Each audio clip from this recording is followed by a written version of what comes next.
Buenas noches, bienvenidos a Desde la Otra Acera, espacio de análisis de la realidad de la Asociación de Profesores de Segunda Enseñanza APSE. Esta noche abordaremos un tema de actualidad como es el caso Manzanillo, el modo de operar de la corrupción, para lo cual cuento con una invitada especial en el estudio, la señora Marta Castro, presidente del Comité de Covirenas del Caribe Sur, a quien le doy la bienvenida a este espacio. Buenas noches, doña Marta, bienvenida.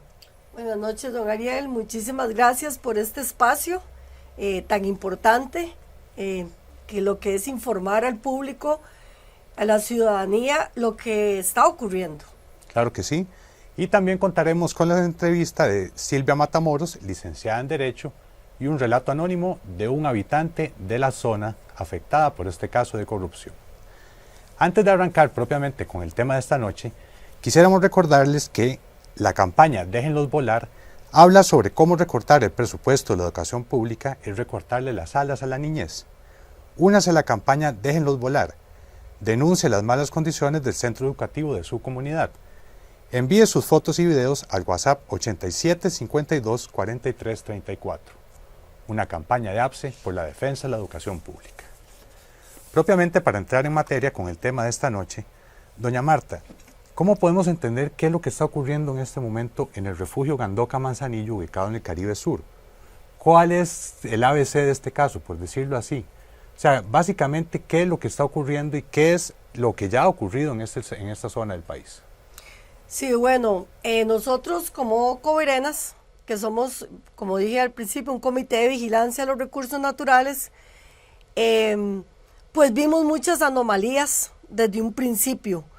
Y hablo desde un principio, desde los años 90. El refugio fue creado en el año 85, pero ya venía con la, ¿verdad?, la amenaza de esa joya biológica para nosotros, pero turística para los ojos de los desarrolladores. Ya en los 90 notamos muchos cambios. Una de estas fue la construcción de un hotel que algunos recordarán como el Hotel Las Palmas de un checoslovaco, que inclusive llegó a dinamitar el arrecife, secar humedales, deforestar, entre otras cosas. Y ahí empezamos a ver lo que estaba pasando. No solo él, ahí, bueno, primero que todo, 30 y resto de años, un refugio tan importante, una joya de esta clase, importancia mundial, porque todo el refugio fue declarado un sitio Ramsar por su importancia en humedales. Toda esta joya fue totalmente mal administrada por el sistema de áreas de conservación y en este caso por el área de conservación Amistad Caribe, que es a quien le corresponde administrar y cuidar los bienes del Estado, y ellos lo que hicieron fue simplemente destruir el refugio, destruirlo, deteriorarlo, a tal grado que, bueno, como vemos lo que está pasando ahora, pero a través de todos estos años, el área de conservación, el ACLAC, hizo un plan de manejo, se suponía, del refugio. En este plan de manejo se excluyeron humedales. No es la primera vez que se están excluyendo los humedales. Desde ese entonces, en el 2004, los Covirenas, que ahora al final tal vez podemos mencionar esto, el Sindicato de Trabajadores del MINAE, que en ese momento sí estaba con muchísimo peso, gracias a Roberto Molina, que en paz descanse, nos ayudó montones, porque fueron ellos quienes presentaron la primera acción de inconstitucionalidad. Logramos parar un poco el desastre que se venía, porque esta zonificación permitía crear todos estos parqueos sobre humedales, etcétera. Estas construcciones, estas urbanizaciones, lo logramos parar por, diría yo, no sé, cerca de 10 años. Pero en el 2012, la Contraloría, por denuncias de nosotros los habitantes, la Contraloría se dio cuenta que habían un montón de construcciones ilegales en la pura zona pública, así como otras dentro del refugio. Entonces se ordenó una investigación para demoler. Esta, para ellos, para los desarrolladores, amenaza de demolición, se convirtió en una ley para protegerse, que es la ley 9223, conocida como Céspedes, que se hizo para proteger a estos habitantes y a otros, a todos los desarrolladores, de darles ese terreno, ese patrimonio que es suyo, mío, de ustedes, de todos los costarricenses. Esa ley lo que hizo fue cercenarle, quitarle al refugio una gran porción de terreno para dársela a los desarrolladores. Entonces, en el 2019, esa ley se le puso una acción de inconstitucionalidad y esta es la segunda acción. En el 2019, la Sala Cuarta resuelve. Entonces, la Sala Cuarta dice, se le tiene que devolver las famosas 188 hectáreas, pero en realidad es más de 188, porque es todo un complejo que tiene que ver con el patrimonio, con bosque, con humedales y con zona marítima. Entonces, es más que 188 hectáreas en realidad.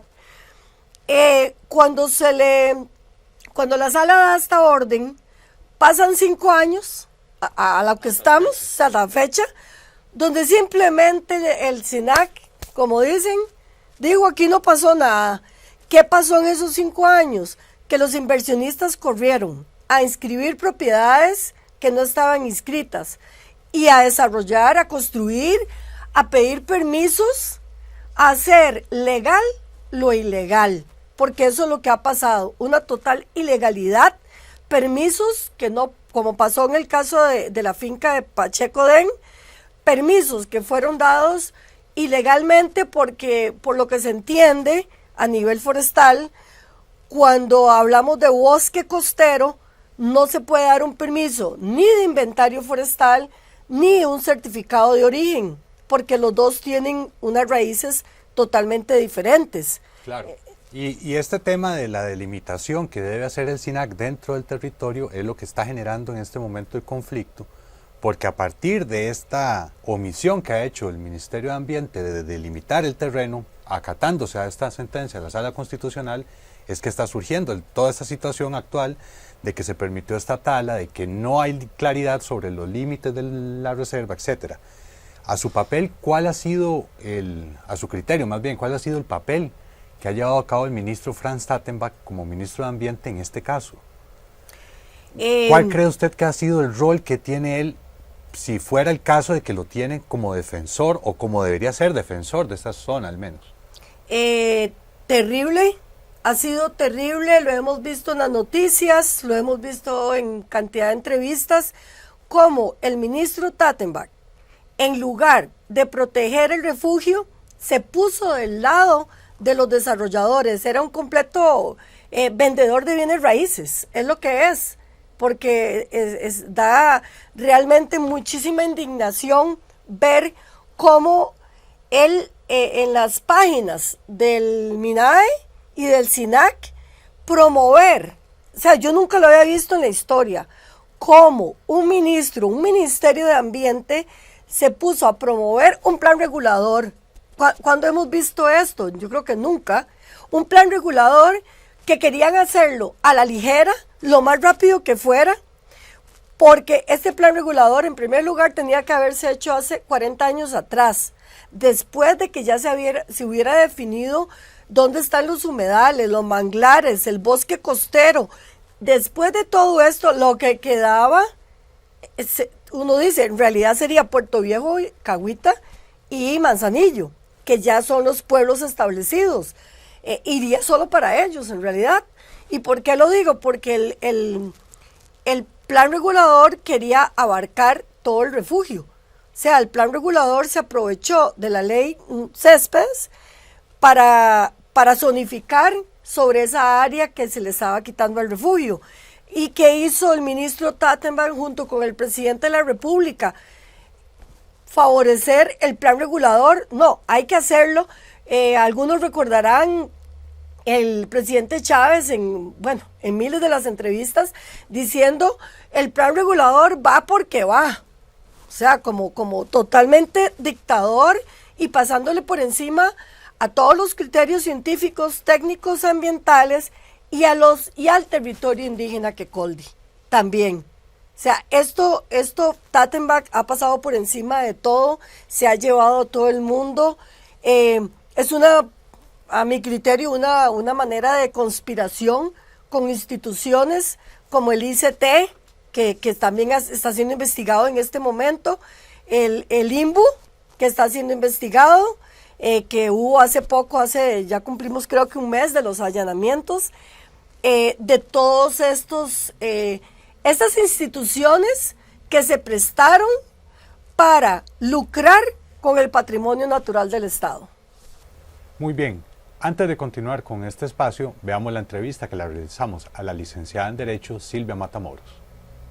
¿Qué es lo que se da? Se da una situación donde, debido a actos meramente administrativos o más omisiones administrativas, se genera una situación extraña jurídicamente, ¿verdad? Donde se da una inscripción de un terreno donado por el INDER que no debió haber sido donado.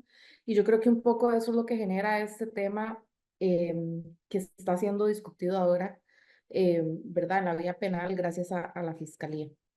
Entonces, que si tenía ahí derecho de desarrollar o no, pues es un tema bien complejo.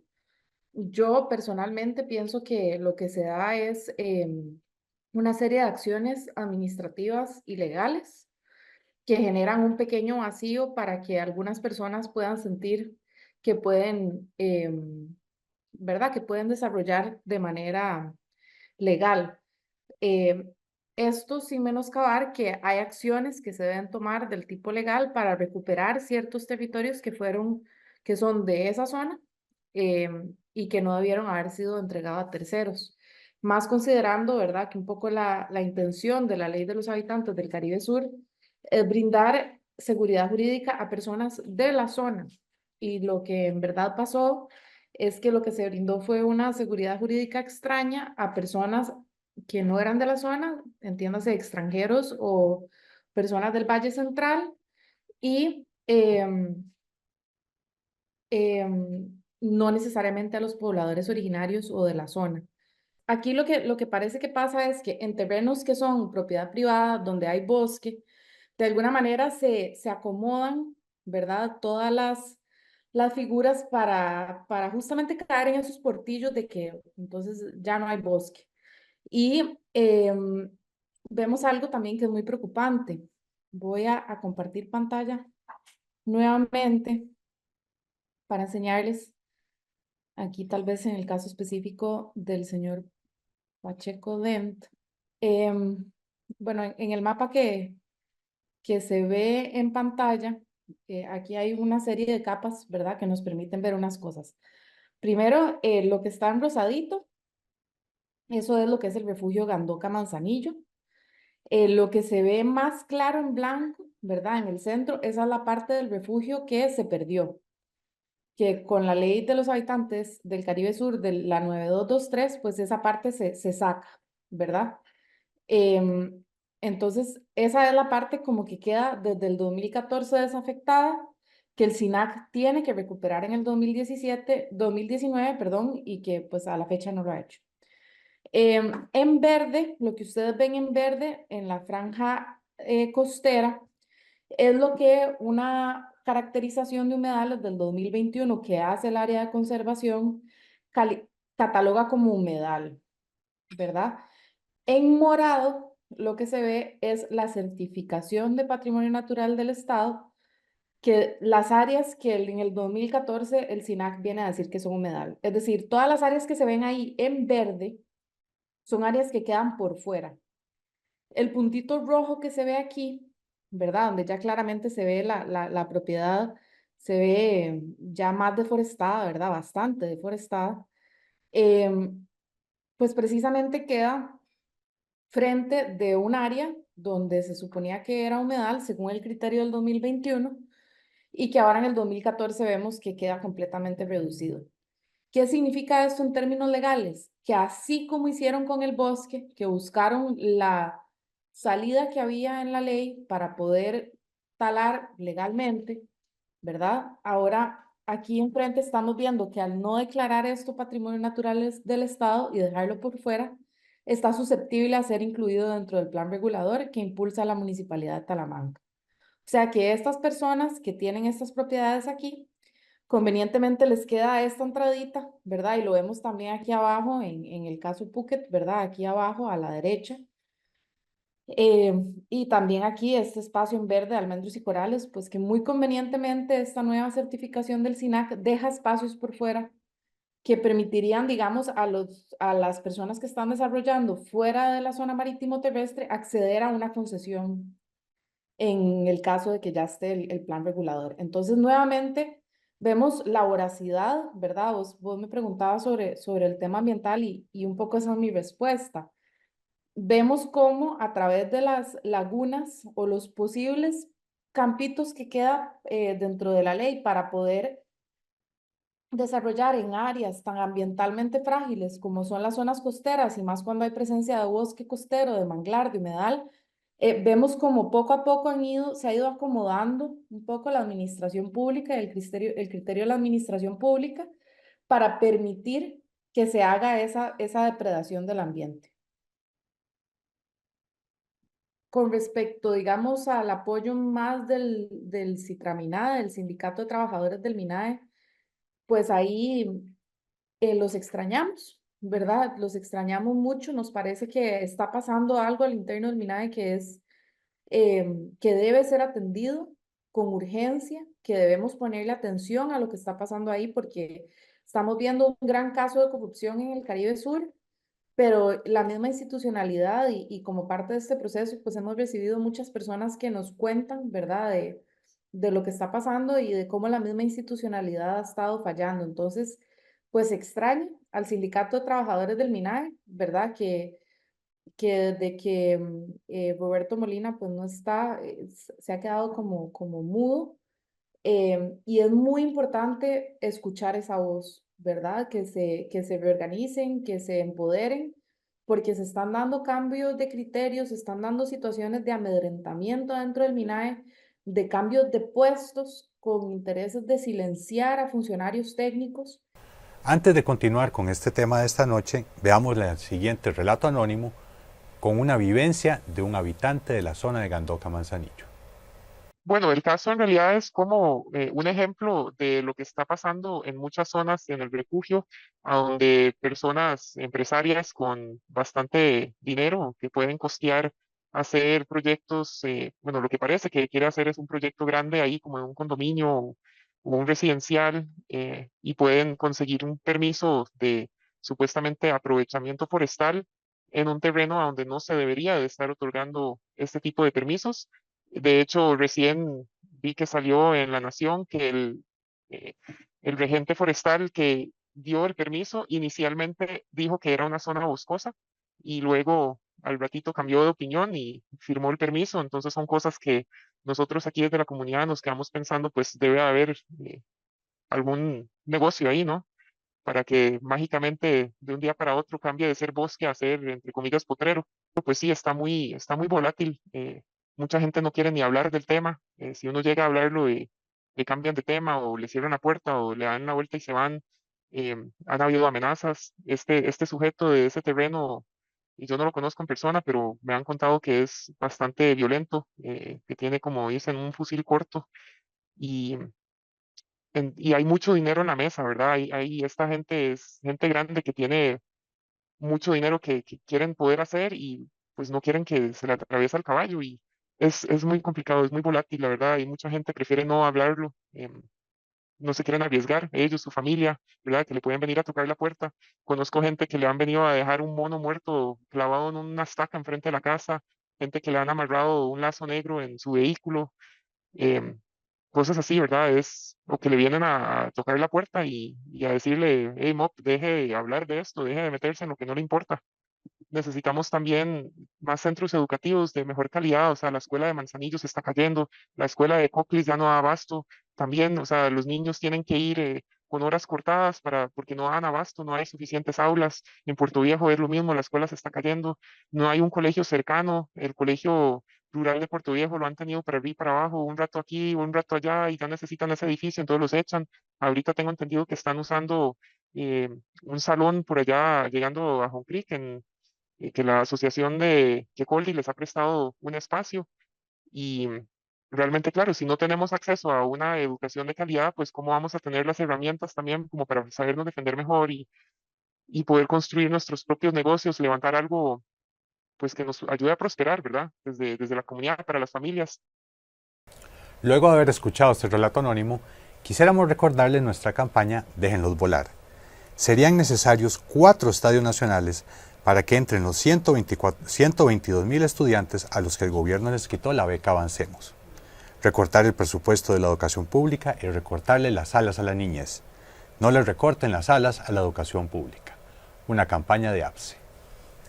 Para continuar con el tema de esta noche, doña Marta, le quisiera consultar quién es el empresario Alan Pacheco Dent y cómo está vinculado con el presidente de la República, Rodrigo Chávez, y cuál ha sido su participación en este caso puntual del caso del refugio Gandoca Manzanillo. Bueno, yo diría que Pacheco Dent, al igual que las sociedades Pocket, Oasis Pocket, SA, 1012 SA, Games SA, Gypsy, Bungalows, una infinidad, son como 32 asociaciones, sociedades anónimas, perdón, que fueron beneficiadas desde los 90, cuando, de acuerdo a investigación que ha hecho la Procuraduría General de la República, como la Fiscalía, el IDA, el Instituto de Desarrollo Agrario, en aquellos tiempos, prácticamente donó esas propiedades que eran para campesinos y terminaron siendo dueños todos estos señores, entre ellos Pacheco Dent. O sea, beneficiados con algo que era para un sector necesitado, y terminamos dándonos cuenta a través de todas las investigaciones realizadas que terminó en manos de todas estas personas. Pacheco Dent, sí, la propiedad es grandísima, yo conozco por las afueras, es una de las playas más hermosas que hay en el Caribe Sur, de hecho es mi favorita, es demasiado hermosa y es a la que quieren quitarnos, porque ya sabemos lo que pasa con las playas en Costa Rica, se privatizan y ya no vamos a poder usarlas, o terminen cortándole todo el bosque costero para alquilar sillas y todas estas cosas. Pacheco Dent, de acuerdo a las investigaciones de la Fiscalía Ambiental, tiene una relación muy cercana con el presidente Chávez. De acuerdo a todas esas investigaciones, hay cerca de 6 visitas a Casa Presidencial y hay una que llama muchísimo la atención, que fue la que se dio en abril de este año, 3 días antes que le dieran los permisos para la corta de árboles, que fue una corta de árboles totalmente irregular, como dije al principio, porque de hecho en esta corta estaba solicitando, de acuerdo al documento con la regente forestal, un camino que se le iba a donar a la municipalidad de Talamanca. O sea, un camino que eso es lo que se conoce como cambio de uso de suelo, porque de bosque, ese camino lo que iba a hacer era facilitar la urbanización, la creación del residencial Pacheco Dent, o como le fuera a poner, no sé cuál era el nombre que tenía el proyecto en realidad, pero esta ha sido parte de la relación, además de que también nos dimos cuenta de que Pacheco Dent fue nombrado por el mismo presidente en un puesto muy importante en cinematografía, a lo cual él se ha dedicado por toda su vida. Y también la fiesta de los empleados del año pasado fue en este lugar, en la propiedad de Pacheco Dent, pero en Heredia, así como unas prácticas de la policía o OIJ, no recuerdo muy bien ese dato, pero también se utilizó el lugar de la finca para hacer estas prácticas, estos tiros con armas. Entonces uno dice, ¿verdad? Uno suma, 1 más 1, 2. dile, presta todo, hay visitas, hay esto, y grita en los medios nacionales el presidente Chávez que hay que pasar el plan regulador. Este plan regulador, como todos sabemos, beneficia directamente a Pacheco Den y a todos los demás 32 y resto de sociedades anónimas. Usted nos menciona una suma de factores que, para concluir en este espacio, que están poniendo en amenaza las áreas protegidas en Costa Rica puntualmente. Más bien yo diría que son una resta, porque son factores que van quitándole derechos a la ciudadanía costarricense sobre la protección del ambiente y sobre la protección de los recursos naturales. Para concluir este programa le pregunto a usted, doña Marta, ¿están en peligro las áreas protegidas en Costa Rica? A su criterio, ¿qué se necesita para garantizarse de que se van a proteger efectivamente y de que los mandatarios van a cumplir con la legislación que están forzados y que se supone que juramentaron cumplir? Primero que todo, el MINAE tiene que reestructurarse. No puede continuar así. El MINAE, nada más para leerle rápidamente, porque esto sí ya es mucho material. El MINAE tiene, el ministro tiene a su cargo el Instituto Meteorológico, la Dirección de Cambio Climático, la Gestión de Calidad Ambiental, Energía, que energía debería ir separado de ambiente, no pueden ir juntos, tiene que ser otro ministerio. Geología y Minas, que ya vimos lo que pasó hace 15 días, Aguas, y bajo su rectoría política, con distintos grados de desconcentración, tiene Sistema Nacional de Áreas de Conservación, tiene la CETENA, la Comisión Nacional para la Gestión de Biodiversidad, el Fondo Nacional de Financiamiento, FONAFIFO, Comité de Ordenamiento y Manejo de la Cuenca de Reventazón, Tribunal Ambiental Administrativo, Parque Nacional, Parque Marino del Pacífico, juntas directivas de los parques nacionales Isla San Lucas, Manuel Antonio, María Ballena y Marino Ballena, entre otros. Imagínense toda la responsabilidad que tiene este ministerio. Y ahora resulta que a Tattenbach se le ocurre presentar un proyecto de ley, el 23213, donde todo el poder se centraliza solo en la persona de él. Él decide cómo hacer todo. O sea, y ese proyecto le quita además a nosotros, la sociedad civil, nos quita poder estar dentro de estos programas. O sea, nos deja totalmente por fuera. Y como ya vimos, algunos no saben, pero los funcionarios del MINAE, que sería muy lindo que pudieran hablar, tener una entrevista y preguntarles qué está pasando. Hay una directriz donde es prohibido hablar. Los funcionarios no pueden hablar a menos que sea a través de la oficina de prensa del ministerio. Los documentos que se hacen tienen que pasar primero por la oficina de Tattenbach para después que lleguen a la sala cuarta. O sea, esto no puede pasar. Esto se tiene que... y el desfinanciamiento para debilitar el MINAE, esa es otra. Entonces, se tiene que inyectar con dinero las áreas de protección y sobre todo no a las oficinas centrales en San José, no, porque ahí son comisiones y no, vamos al campo, ahí es donde necesitamos. Tenemos el Parque Nacional Amistad Caribe, ese parque es internacional, es un convenio con Panamá. Costa Rica tiene en este lado cerca de 200,000 hectáreas, la mitad en el Pacífico, la mitad en el Caribe. Resulta que del lado Caribe está el garete, un parque lleno de una biodiversidad importantísima. No hay protección de parte de los funcionarios porque no existe una casa, ¿verdad?, donde ellos puedan estar. Para llegar al lugar se necesitan 4 días de camino mínimo, y no hay nada para ellos, no hay infraestructura para que ellos puedan estar en el puesto. Entonces, ¿cómo si Costa Rica vive del turismo? ¿Qué pasa con el ICT? ¿Por qué el ICT no ayuda, no aporta, no inyecta? O sea, ¿qué pasa en Costa Rica si lo más valioso que tenemos son las áreas de conservación? Si de eso vive el turista, el turismo. O sea, ¿qué pasa? ¿Por qué no se le da esa importancia a los guardaparques? Cuando hay muchos que sí lo hacen de corazón. Hay otros que están maleados, ya lo sabemos, ya lo vimos, especialmente en el área de conservación, en la CLAC Caribe. ¿Cómo fue el allanamiento? Hay gran cantidad de imputados, investigados, pero no todos son así. Hay muchos que se merecen un lugar mejor, que se les pague mejor también, porque, por ejemplo, los sueldos de los guardaparques, se supone que ellos trabajan hasta las 4 de la tarde, pero y las emergencias, cuando los llaman a las 3 de la mañana, cuando tienen que ir a cubrir cacería, eso no se les paga. Son infinidad de cosas que no están contemplándose en este momento. No, y no se les paga.